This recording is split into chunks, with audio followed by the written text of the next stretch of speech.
We will discuss Citizenship Act 1955. So, as per this act, there are certain ways through which a person can acquire the citizenship of India. Like a person can become the citizen of India by birth, by descent, by registration, by naturalization, or by incorporation of territory.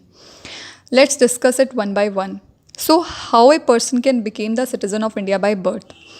First condition is that a person born in India on or after 26 January 1950 but before 1st July 1987 is a citizen of India by birth irrespective of the nationality of the parents. यानी कोई भी person अगर उसका जन्म India में होता है 26 जनवरी 1950 को या उसके बाद लेकिन 1 जुलाई 1987 से पहले तो वो इंडिया का सिटीज़न बाय बर्थ बन जाता है, चाहे उसके पेरेंट्स की आइडेंटिटी फॉरेनर ही क्यों ना हो. Second condition is that a person born in India on or after 1st July 1987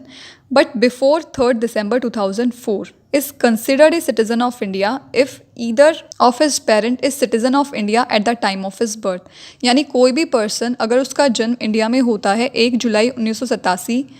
को या उसके बाद लेकिन 3rd दिसंबर 2004 से पहले तो वो इंडिया का सिटीज़न बाय बर्थ माना जाएगा अगर उसके पेरेंट्स में से किसी एक की आइडेंटिटी इंडियन है. अगर उसके पेरेंट्स में से कोई एक इंडिया का सिटीज़न है eight the time of his birth तो वो पर्सन इंडिया का सिटीज़न बन जाता है automatically. Third condition is that those persons who born in India on or after 3rd December 2004 are considered Indian only if both of their parents are citizen of India or one of whose parent is citizen of India or other is not illegal migrant at the time of his birth. यानी कोई भी person अगर उसका जन्म India में होता है 3 दिसंबर 2004 को या उसके बाद तो वो इंडिया का सिटीज़न तभी बन सकता है अगर उसके दोनों पेरेंट्स इंडियन हैं. अगर एक पेरेंट इंडियन है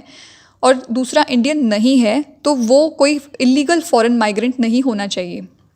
अगर वो एक लीगल माइग्रेंट है तो उस केस में वो पर्सन इंडिया का सिटीज़न बन सकता है. थर्ड कंडीशन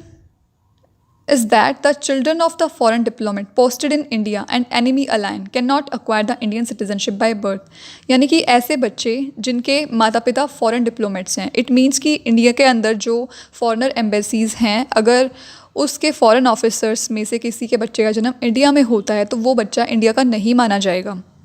और इसमें दूसरी कंडीशन कह रखी है कि अगर कोई भी एनिमी अलायन है यानी कि किसी भी एनिमी अलायन का बच्चा, एनिमी अलायन इन द सेंस कि अगर कोई ऐसी कंट्री है जिसके साथ इंडिया के रिलेशंस अच्छे नहीं हैं, अगर उसके सिटीजन्स इंडिया में आए थे और यहाँ पे उनके बच्चे का जन्म हुआ है तो वो बच्चा इंडिया का नहीं हो सकता है, उसको इंडिया की सिटीजनशिप नहीं मिलेगी. सेकेंड इज़ बाय डिसेंट यानी वांशिक तौर पर, जैसे वंशज होते हैं ना.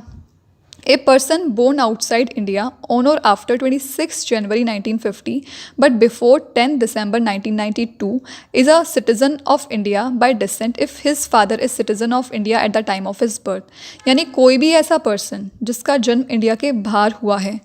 26 जनवरी 1950 को या उसके बाद लेकिन 10 दिसंबर 1992 से पहले तो वो इंडिया का सिटीज़न बन सकता है अगर उसके पिता eight the time of his birth Indian थे. अगर उसके पिता इंडियन सिटीज़न थे तो बाय डिसेंट ऑटोमेटिकली वो बच्चा इंडिया का सिटीज़न बन जाता है. Second condition is that a person born outside India on or after 10 December 1992 but before 3rd December 2004 is considered citizen of India if either of his parent is a citizen of India at the time of his birth. यानी कोई भी ऐसा बच्चा जिसका जन्म India के बाहर होता है 10 दिसंबर 1992 को या उसके बाद लेकिन 3 दिसंबर 2004 से पहले तो वो इंडिया का सिटीज़न बन जाता है अगर उसके पेरेंट में से किसी एक की आइडेंटिटी भी इंडियन है तो. Third condition is that if any person who born outside India on or after 3rd December 2004, he cannot become a citizen of India by descent unless his birth is registered at the Indian consulate within 1 year of the birth or with the permission of central government after the said period. It means कि कोई भी person अगर India के बाहर जन्मा है 3rd December 2004 के बाद या उसी दिन तो वो इंडिया का सिटीज़न नहीं बन सकता है जब तक उसके माता पिता जो हैं उसकी बर्थ को हमारे डिप्लोमेट्स के पास रजिस्टर नहीं करा देते इंडियन एम्बेसी में. यानी कि फॉरेन कंट्री के अंदर जो हमारी इंडियन एम्बेसी है वहाँ पे जो डिप्लोमेट्स होते हैं उनके पास उसके पेरेंट्स को जो है उसकी बर्थ को रजिस्टर कराना पड़ता है with in 1 year of the birth of the child. और अगर 1 साल के अंदर अंदर नहीं करा पाते हैं तो उस केस में उन्हें सेंट्रल गवर्नमेंट से परमिशन लेनी पड़ती है. उसके बाद ही वो पर्सन जो है वो बच्चा जो है वो एलिजिबल होता है इंडिया का सिटीज़न बनने के लिए. Now, there are some other provisions like an application for registration of the birth of a minor child to an Indian consulate shall be accompanied by an undertaking in writing from the parent of such minor child that he or she does not hold the passport of any other country. यानी कि उसके parents को जो है लिखित में एक statement देनी पड़ती है हमारे डिप्लोमेट्स को कि eight the time of the birth जो है इस बच्चे के पास किसी दूसरी कंट्री का पासपोर्ट नहीं है, तभी वो पर्सन जो है वो बच्चा जो है वो एलिजिबल होता है इंडिया का सिटीज़न बनने के लिए.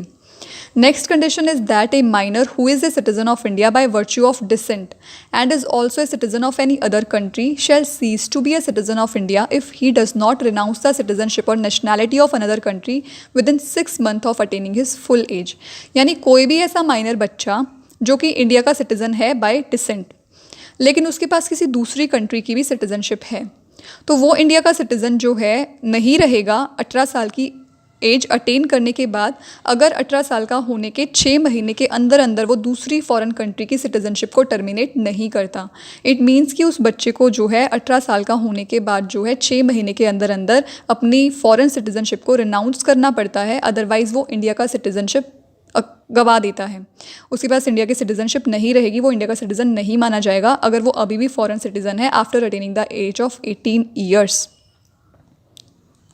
In the next video, we will discuss citizenship by registration, by naturalization, and by incorporation of territory. Thank you.